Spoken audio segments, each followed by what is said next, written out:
이 시간 해산하는 수고라는 제목으로 말씀을 전하겠습니다. 한 생명이 태어나는 과정이 그렇게 순탄하지는 않습니다. 한 남자와 여자가 이제 부모를 떠나 한 몸을 이루어 이제 부부가 됩니다. 그리고 하나님께서는 그 부부를 통해서 한 생명이 태어나게 하시는데 그 한 생명이 태어나는 그 모든 과정을 가리켜 우리는 해산하는 수고의 과정이다라고 표현합니다. 왜냐하면 그 과정이 결코 쉬운 그런 과정이 아니기 때문이죠. 한 어머니의 뱃속에 한 태아가 이제 잉태가 됩니다.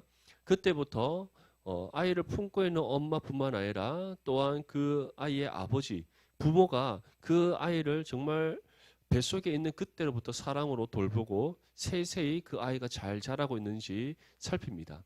사실 아이가 뱃속에서 조금씩 자라나는 그 과정 속에서는 엄마는 몸을 조심히 하고 또 말과 행동에 또 조심을 합니다. 왜냐하면 그 모든 것들이 태아에 영향을 미치기 때문이죠. 근데 엄마뿐만 아니라 아빠 또한 아이를 위해서 많은 수고와 노력을 합니다. 그 아이가 잘 자라고 있는지 엄마의 건강뿐만 아니라 또 태아의 건강을 살피고 그렇게 부모의 수고와 노력 가운데 이제 아이가 약 한 38주의 시간을 거쳐서 이제 출산이 임박하게 됩니다. 그때 엄마는 정말 큰 고통을 겪죠. 해산의 고통이 오기 시작합니다. 배의 진통에서부터 아이가 출산되어지는 그 모든 과정 속에서 엄마는 정말 온몸의 뼈가 으스러지는 듯한 그런 아주 고통 가운데 아이를 낳게 됩니다.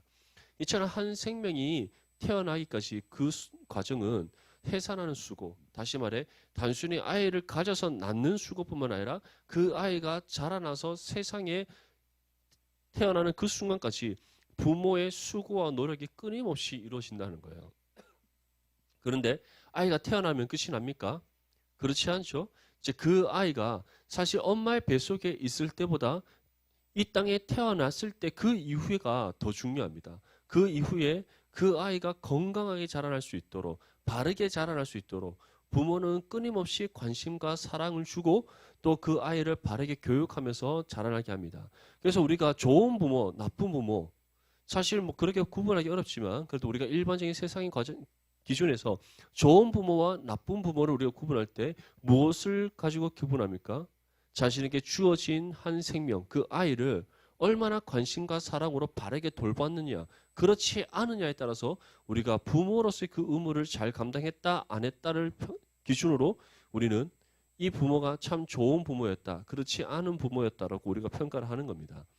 이처럼 한 아이가 자라나는 과정은 또 다른 하나의 해산한 수고가 있습니다. 그 아이가 부모의 품을 떠나기까지 부모는 해산하는 수고로 그 아이가 바르게 잘 자라서 자신의 인생의 길을 잘 개척해 나갈 수 있도록 돕는 것. 그것이 바로 부모에게 주어지는 의무이기에 부모는 그 아이가 자신의 품을 떠나는 그 순간까지 해산한 수고를 끝까지 감당하는 겁니다. 그것을 멈추지 않는 거예요. 그것이 바로 부모가 감당해야 될 몫이라는 겁니다. 그런데 이러한 해산의 수고와 고통에 대해서 성경은 우리에게 다음과 같이 전합니다. 창세기 3장 16절 말씀에 또 여자에게 이르시되 내가 내게 임신하는 고통을 크게 더하리니 내가 수고하고 자식을 낳을 것이며 너는 남편을 원하고 남편은 너를 다스릴 것이라 하시고 우리가 봤을 때는 한 아이가 잉태되어서 세상에 태어나는 것 그리고 그 아이가 부모를 관심과 사랑과 돌봄을 통해 건강히 잘 자라는 그 모습을 볼 때 참 아름답다, 참 신비롭다, 정말 은혜가 넘친다라고 표현할 수 있겠지만 성경은 오늘 우리에게 무엇을 전합니까? 그 모든 해산은 수고와 고통이 우리 죄로 인한 하나님의 징벌이다라고 말씀하고 있습니다. 왜 이것이 하나님께서 우리에게 내리신 징벌인가? 그 이유는 분명합니다. 이 땅에 태어나는 모든 사람이 하나님으로부터 전적으로 타락하고 부패한 죄인으로서 태어나기 때문이에요. 왜냐하면 최초의 인간이었던 아담과 하와가 하나님 앞에 범죄하는 그 순간부터 그들이 죄로 인해 오염되어지고 전적으로 타락하고 부패한 존재가 된과 동시에 이 세상에 태어나는 모든 사람은 아담과 하와로부터 비롯되기에 그 누구도 그 죄의 결과로부터 벗어날 수가 없는 거예요. 그래서 우리 사람의 편으로, 우리 인간의 기준을 봤을 때는 한 생명이 태어나는 그 모든 과정은 너무나 경이로운 사건이요. 또 그 한 아이가 바른 부모 밑에서 관심과 사랑과 돌봄을 통해 건강히 자라나서 이 사회에 큰 기여를 하는 사람으로 자라나는 것, 너무나도 감사한 일입니다. 하지만 성경은 분명히 전해요. 아담과 하와가 범죄한 이후에 이 땅에 태어나는 모든 사람들은 하나님 앞에 전적으로 타락하고 부패한 존재로 태어난다. 그래서 이 해산하는 수고와 고통이란 하나님 편에서 우리를 바라보았을 때 그 모든 것이 우리 죄로 인한 징벌의 결과다라는 거예요. 그래서 우리가 아이를 낳을 때, 가지고 낳을 때 엄마가 갖는 그 고통이 있는 것이고, 자녀를 사랑으로 돌보고 또 양육할 때 부모가 함께 갖게 되는 또 해사는 수고뿐만 아니라 고통이 찾아오는 거예요. 아이를 키우는데 늘 좋은 일만 있습니까? 아니죠. 이제 잘 마음의 각오를 다지셔야 됩니다. 뭐 머지 않았잖아요. 다져야 돼요. 얼마 안 남았습니다. 요즘 미운 5살짜리, 미운 2살, 3살. 장난은 아닙니다. 유치부 이제 예비적으로 이제 유치부 교사를 한번 해보면 이제 그 고통을 느낄 수가 있어요. 그렇죠? 우리 아이들, 얘들아 예배 잘 들어야 돼. 자, 함께 찬양 드리자. 애들 막 뛰어다니고 맞죠? 말을 듣지 않습니다. 엄마가 있든 아빠가 있든 부모가 있든 누가 있든 말을 듣지 않습니다. 뭐 유치원 이제 그런 아이들 유치원 보내면 이제 유치원에서 정말 잘해요. 왜냐? 거기서는 이제 엄마 아빠가 보이지 않는 곳에 어떤 일이 벌어날지 모르기 때문에 정말 아이들이 긴장하고 잘합니다. 그러다가 이제 교회만 오면, 교회 유치원 오면 왜 그래 말을 안 듣는지 맞죠? 아이들한테 막 아이 컨택을 하면서 설교를 전해야 되는데 애들이 앞에가 없어요. 막 자기 애들이 앞에 없어요. 애들이 막 어디 막 다 돌아다니고 어쨌든. 그 아이를 키우는 그 모든 과정 속에서 늘 기쁘고 좋은 일만 있는 건 아닙니다. 부모의 속을 썩일 때가 있고, 또 아이로 인해서 상처받을 때가 있고, 또 아이가 받는 세상에서의 상처와 아픔으로 인해서 부모가 함께 또 그 고통을 또 겪을 때가 있습니다. 이처럼 우리가 한 아이를 낳고 기르고 나의 품에서 떠나는 그 순간까지 그 모든 일련의 과정이 너무나도 큰 수고와 고통이 동반된다는 것. 그것을 통해 우리는 알 수 있는 겁니다.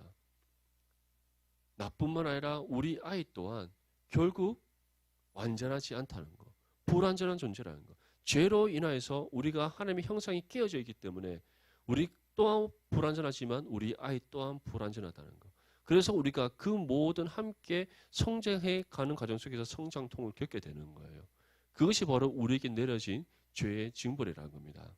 그런데 이와 다른 해산의 수고와 고통이 있습니다.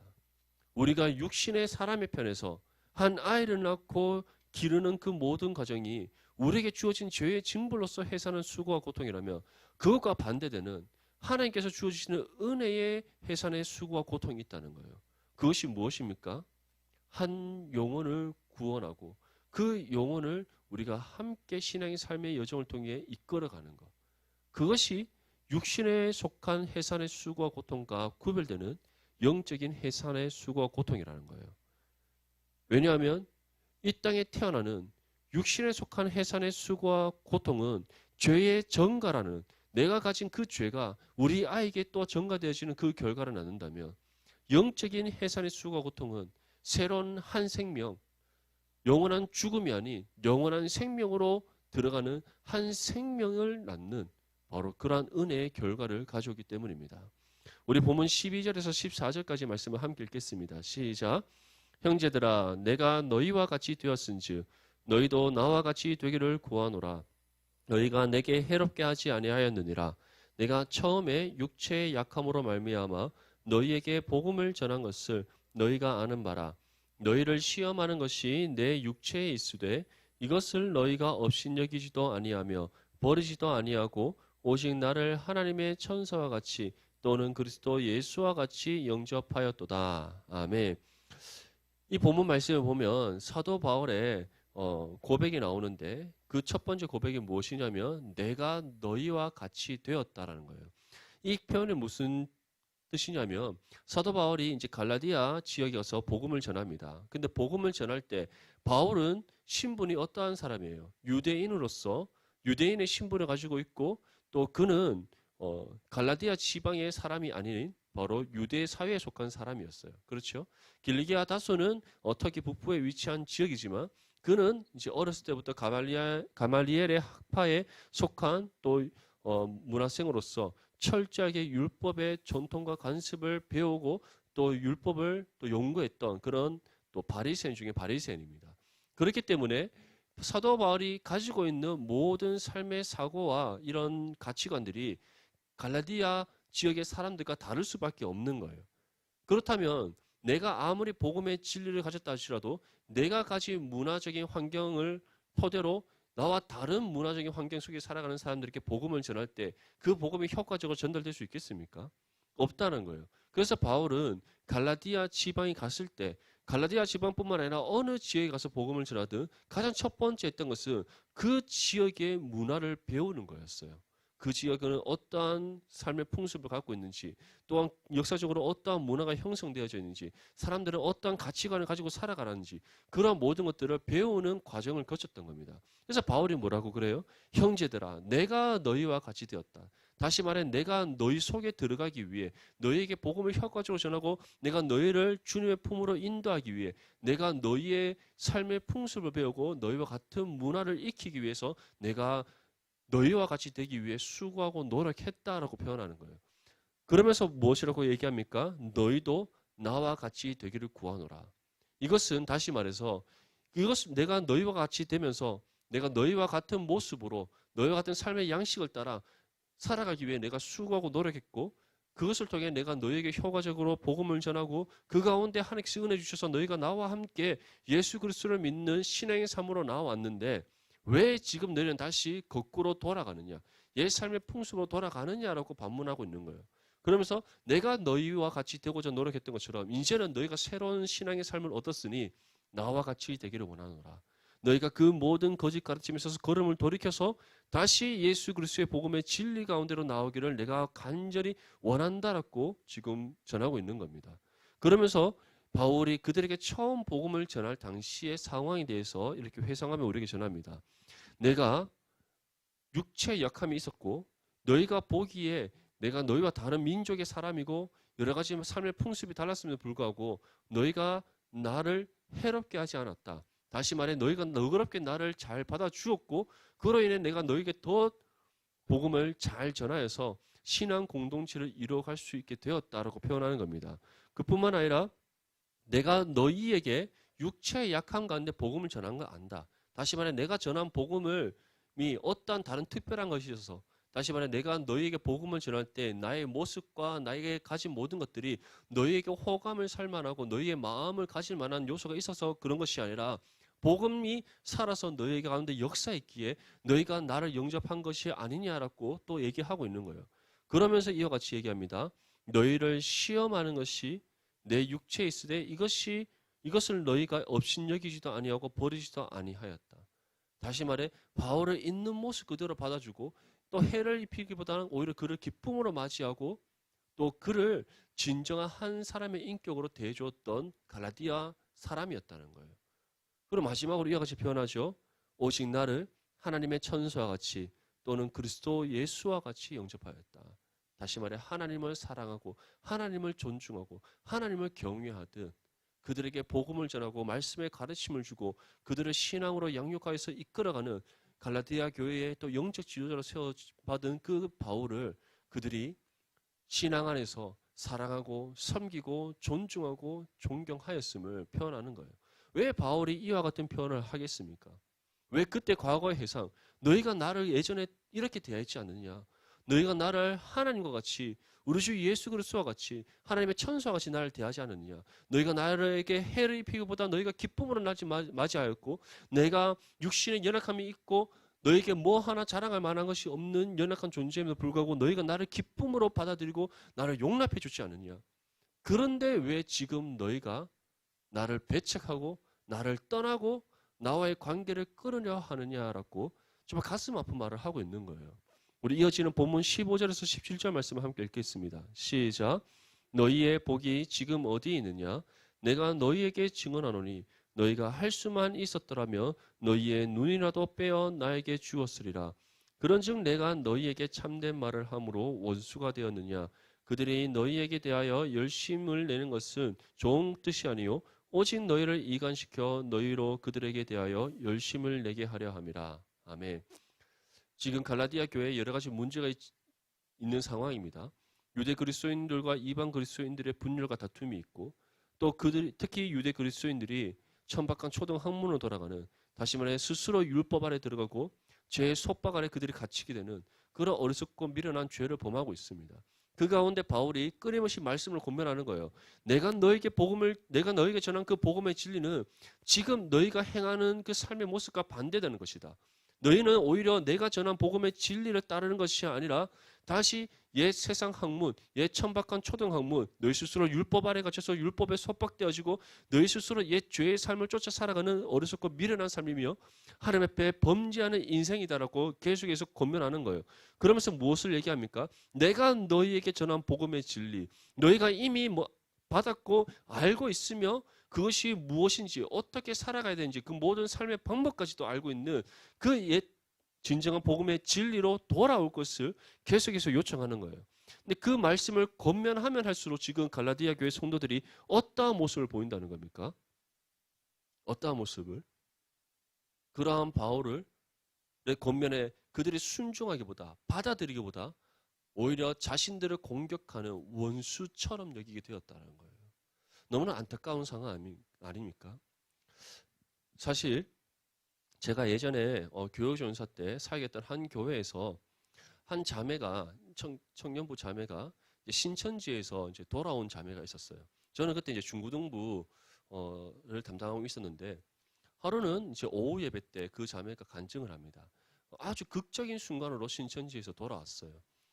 자기는 충청도 충남 공주교대 맞죠? 있죠. 공주교대. 거기 다니는 학생이었어요. 오빠는 양산 부산대 의과대학 이제 레지던트 과정이 있었어요. 하여튼 둘 다 공부를 워낙 잘해서 똑똑한 남매였는데 공주 교대를 가서 거기서 이제 신앙생활을 하는데 가족이 함께하지 않고 또 누군가가 자기를 좀 이렇게 영적으로 케어하고 돌봐줄 수 있는 사람이 없었던 거예요. 물론 교회는 다니고 있었지만 또 공주의 또 시골이다 보니까 거기에 좀 청년부가 제대로 되어 있는 그런 교회를 찾지 못했다 하더라고요. 그런 상황 속에서 스스로 신앙생활을 해 나가야 되는데 어려움이 너무 큰 거예요. 너무 어려운 거예요. 거기서 청년의 때에 신앙으로 양육받고 정말 누군가가 이끌어줄 사람이 필요한데 그럴 사람이 없는 거예요. 학교 주변에 교회를 갔더니 다 할머니 할아버지들 있고 젊은 청년 한 명 왔더니 피아노 칠 줄 아느냐부터 물어보면서 뭐 교회에 필요한 거 이제 다 이렇게 좀 섬김을 막 부탁하고 이렇게 되니까 교회도 갔다가 말았다가 뭐 이렇게 됐던 거예요. 그러던 과정 가운데 너무나 영적인 갈급함이 생긴 겁니다. 그 청년이. 그런 상황 속에서 학교의 선배가 야 그러면 너 나랑 같이 성경 공부하러 가볼래? 이렇게 얘기를 했던 거예요. 조심해야 됩니다. 우리 특히 뭐 외지에 있는 우리 청년들 조심해야 됩니다. 뭐 서울은 뭐 조심 안 해도 될 것 같아요. 워낙 뭐 사람 많으니까 약간 특히 약간 외곽 지역에서 학교 다니는 친구들 조심해야 됩니다. 지금 없죠? 우리 오늘 안 왔네. 어쨌든 그 친구에게 그렇게 성경 공부를 하자라고 얘기를 한 거예요. 성경 공부를 하러 갔는데 어떤 이제 그 선교사님이 이제 안식년을 맞이해서 한국에 들어왔다는 거예요. 그래서 이 공주가 고향이어서 공주에서 이제 자기가 생활하고 있었다는 거예요. 근데 약간의 그때 의심을 했었어야 돼요. 분명히 충남 공주가 고향이라 그랬는데 약간 충남 사투리와 경상도 사투리가 섞인 듯한 느낌이었대요.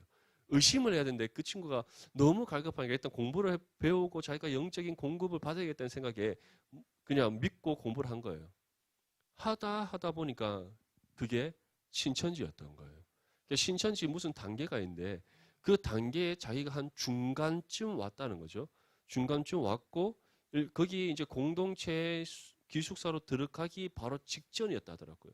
근데 이걸 어떻게 감지했냐면 하루는 걔가 이제 막 은혜가 충만해서 거짓된 은혜가 충만해서 오빠한테 하루가 멀다 하고 내가 뭐 성경 이런 깨달음을 얻었다 저런 깨달음을 얻었다 계속 막 카톡을 보내고 연락을 했던 거예요.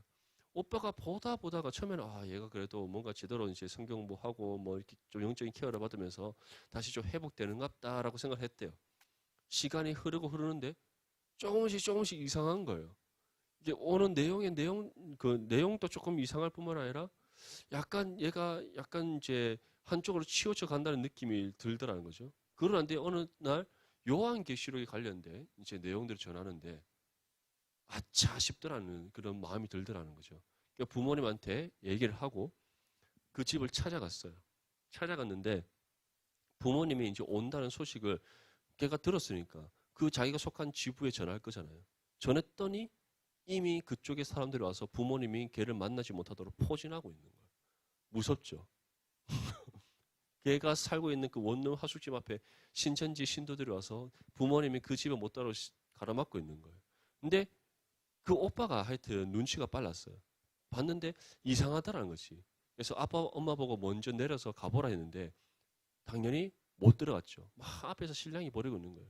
그 오빠가 차를 세워놓고 원룸 뒤쪽으로 가보니까 이제 우리 그 뭐죠? 도시가스관 타고 이제 올라갈 수 있잖아요. 다행히도 걔가 2층에 살고 있었거든. 그래서 올라가서 화장실 문을 열었는데 이게 열리더란 거죠. 그 안으로 집어 들어가서 동생을 이제 컨택한 거예요.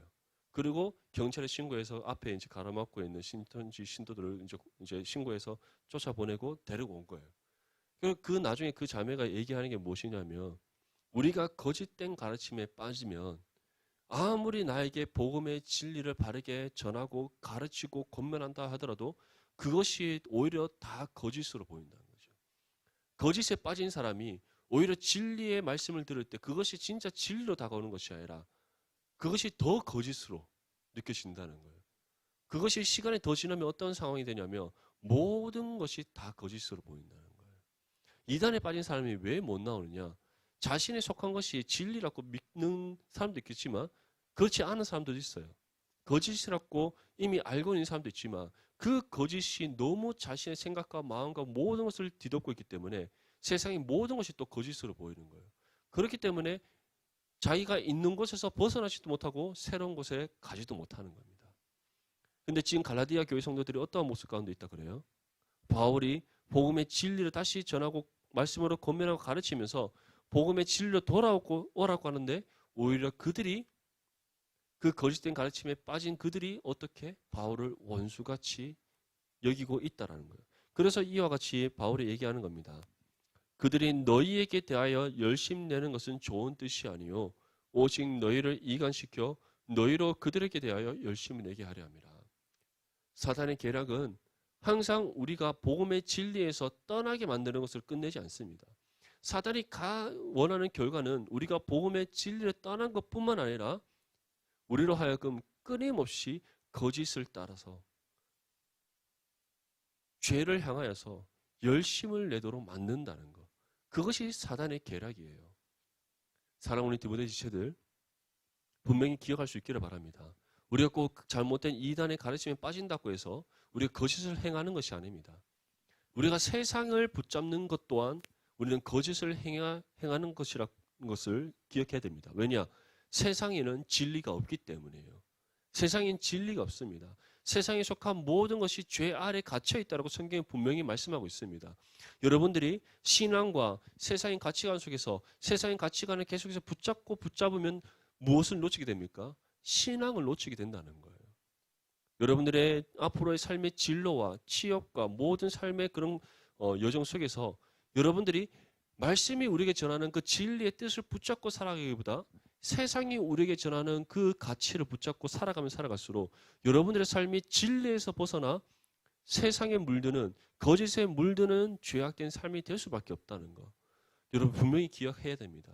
그래서 우리는 항상 말씀과 기도로 깨어 있어서 우리를 향한 하나님의 선하시고 기뻐하시고 온전하신 뜻을 바르게 분별해야 되는 거예요. 그 뜻을 따라 순종하며 살아가고자 내 자신을 죽기까지 복종하는 그 믿음의 희생과 헌신의 자세가 우리에게 있어야 되는 겁니다.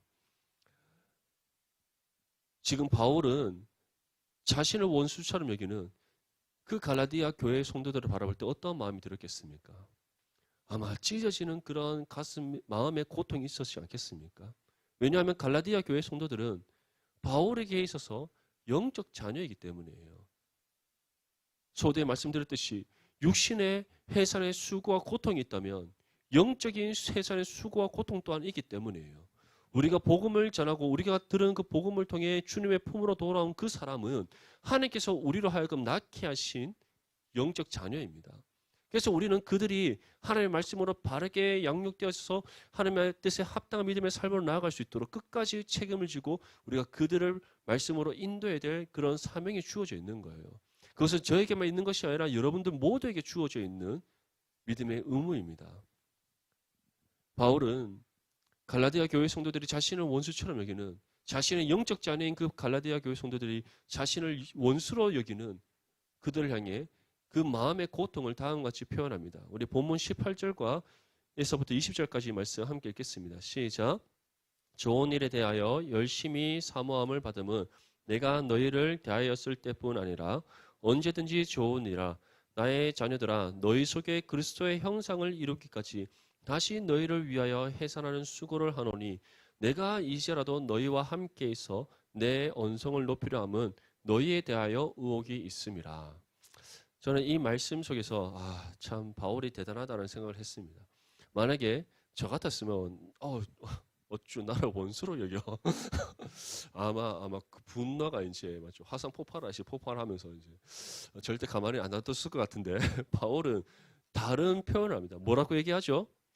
좋은 일에 대하여 열심을 사모함을 받음은 내가 너희를 대하였을 때뿐 아니라 언제든지 좋은 일이라. 다시 말해 너희가 나를 원수로 여기든 말든 상관없다. 나는 예수 그리스도의 복음을 위해 너희뿐만 아니라 누구든지 나는 끝까지 너희를 붙잡은 손을 놓지 않겠다. 그런 표현을 하고 있는 거예요. 그러면서 이와 같이 얘기를 합니다. 나의 자녀들아, 너희 속에 그리스도의 형상을 이루기까지 다시 너희를 위하여 해산하는 수고를 내가 감당하겠다라는 거예요.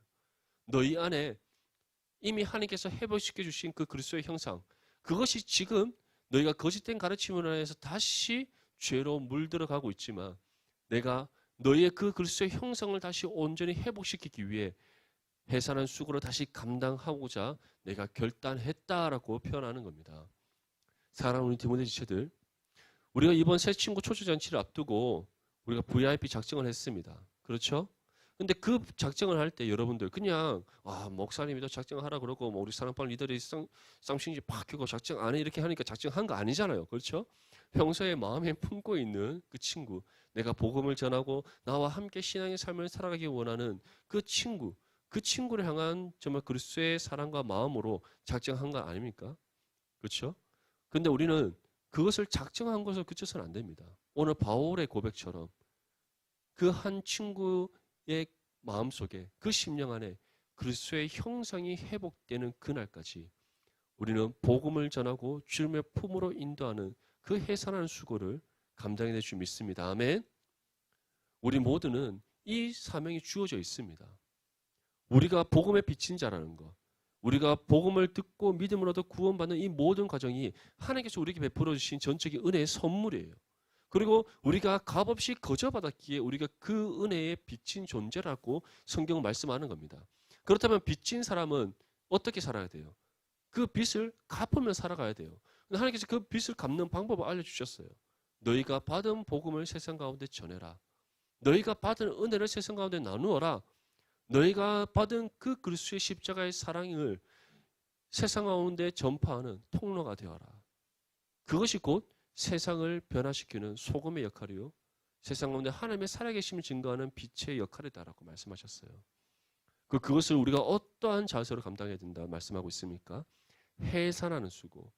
부모가 아이를 낳아 바르게 양육하고 기르는 그 모든 수고를 우리가 한 영혼을 위해 감당해야 된다는 것. 이 사실을 분명히 기억하고 우리가 지금 마음에 품고 있는 그 한 영혼이 주님의 품으로 돌아올 뿐만 아니라 우리가 함께 건강한 신앙 공동체를 이룰 수 있도록 이 해산한 수고를 감당하는 저와 여러분들이 될 수 있기를 축복합니다. 지금 이 시대를 살아가는 우리에게 그렇다면 해산한 수고를 우리는 어떻게 감당해야 되는가? 오늘 우리가 이 본문 말씀을 통해 두 가지를 우리는 확인할 수 있습니다. 첫째는 경건의 훈련, 우리 개인의 신앙의 삶에서 경건의 훈련을 해산한 수고로 감당해야 됩니다. 에베소서 4장 13절 말씀에 다음과 같이 전합니다.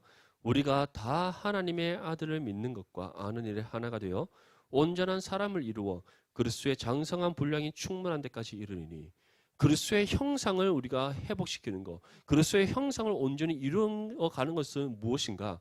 바로 우리의 신앙이 장성한 분량에 이루는 것, 성화의 과정을 통해서 우리가 더욱더 거룩해지고 그리스도의 인격과 성품을 닮아가는 과정이다라고 할 수 있습니다.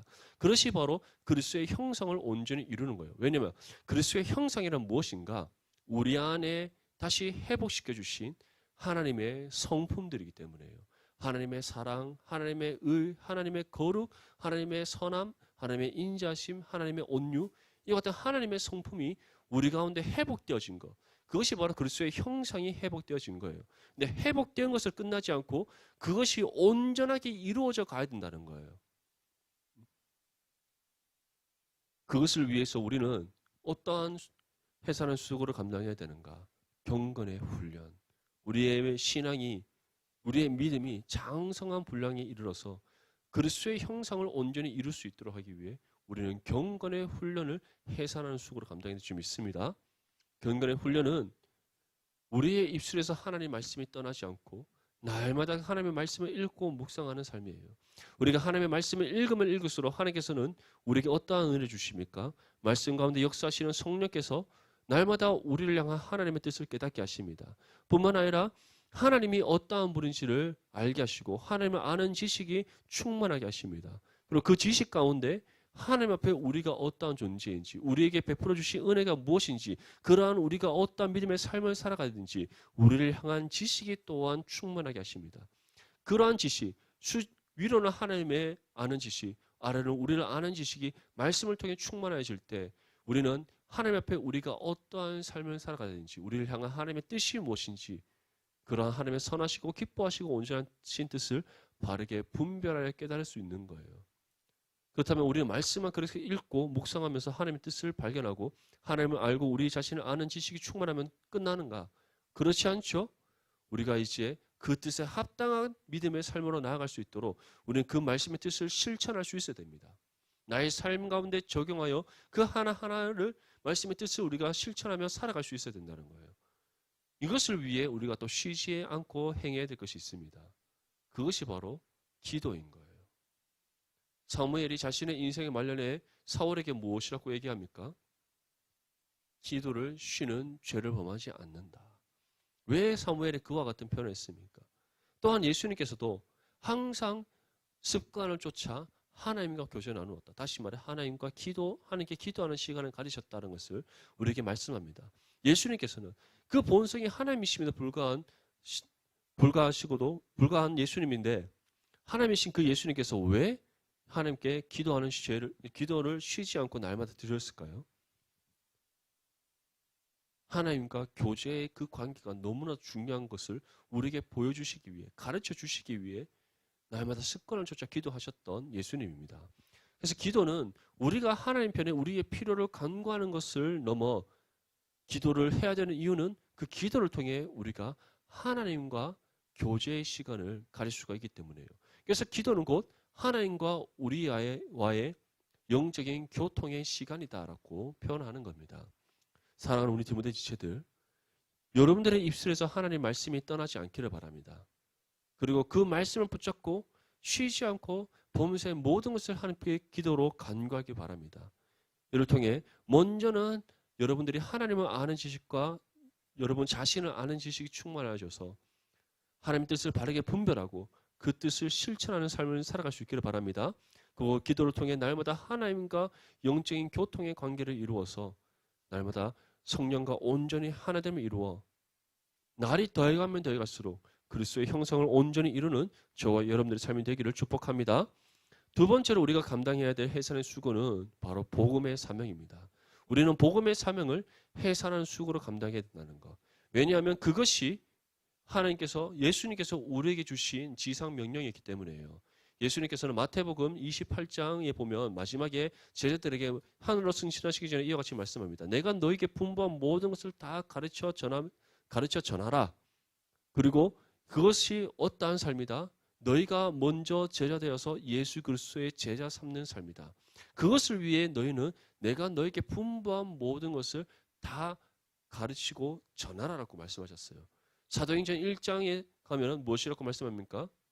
온 유대와 예루살렘과 온 유대와 사마리아와 땅 끝까지 이르러 내 복음의 증인이 되라라고 말씀하셨어요.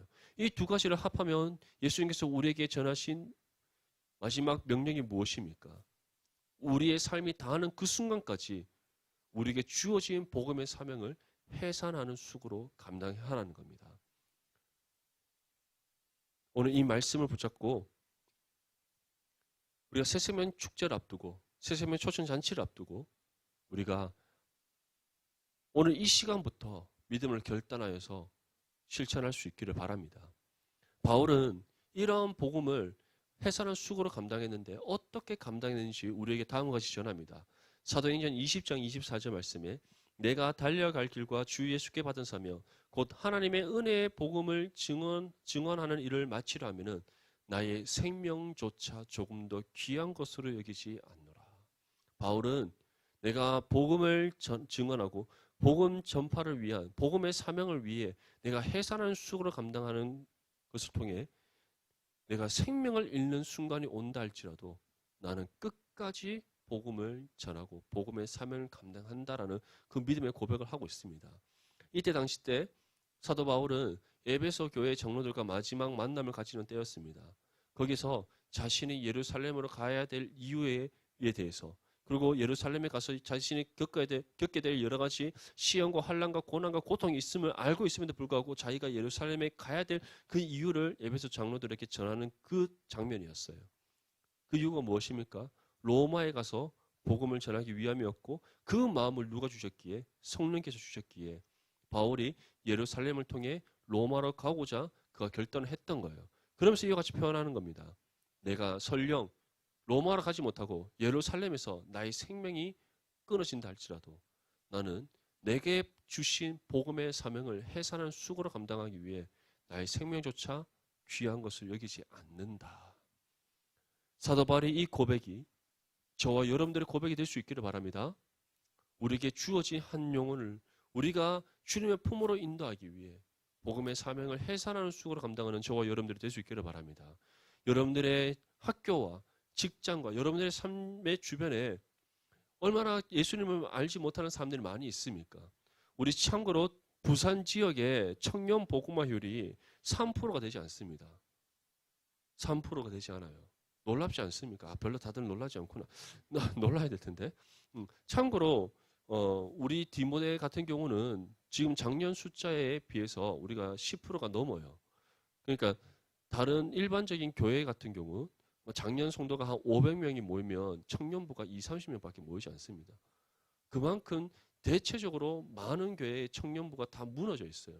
대형 교회라고 다를 것 같아요. 수천 명의 성도들이 모여 있는데 청년부 숫자는 거기에 한 3%, 4%밖에 되지 않아요. 물론 숫자적으로 우리보다 훨씬 많을 수 있겠지만 그 교회의 전체적인 성도의 퍼센테이지를 따지면 결코 건강한 지표가 아닙니다. 오히려 청년 세대가 말라 있다는 것, 씨가 말라 있다는 것을 우리가 느낄 수가 있어요. 하나님께서 참 우리 넘치는 게 은혜 주셔서 우리 디모데가 건강에 잘 세워져 가고 있고 이 코로나 상황도 우리가 잘 극복해 나가고 있는 것 같아서 참 감사한 일들이 많은 것 같습니다. 아멘. 예. 근데 우리가 여기서 그치면 안 되는 거예요. 여기서 그치지 말고 저는 항상 우리 디모데를 위해서 이렇게 기도합니다. 이 부산 지역의 청년 세대의 부흥의 역사를 일으키는 그런 주역이 될 수 있도록 늘 기도하고 있습니다. 저뿐만 아니라 우리 모든 디모데 지체들이 이 한 마음을 품을 수 있기를 바랍니다. 우리 먼저는 여러분들의 개인의 삶 가운데 주어진 경건의 훈련을, 경건의 삶을 해산하는 수고로 감당하고 또한 우리에게 주어진 복음의 사명을 해산하는 수고로 감당하여서 여러분들이 그리스도의 형상을 온전히 이루는 삶일 때뿐만 아니라 하나님 앞에 합당한 영혼권의 열매 맺어 착하고 충성된 종이라 칭찬받는 저와 여러분들의 삶이 될 수 있기를 축복합니다. 우리가 이와 같은 해산하는 수고를 함께 감당하며 나아갈 때 우리 디모데 가운데 풍성한 영혼 구원의 은혜가 열매 맺혀지고 또한 여러분들 개인의 삶 가운데 하나님께서 놀라운 은혜의 역사를 일으켜 주실 수 있습니다. 이 은혜를 우리가 함께 해산하는 수고를 통해 경험하고 하나님께 날마다 감사와 영광과 찬송을 올려드릴 수 있기를 주님의 이름으로 축복합니다.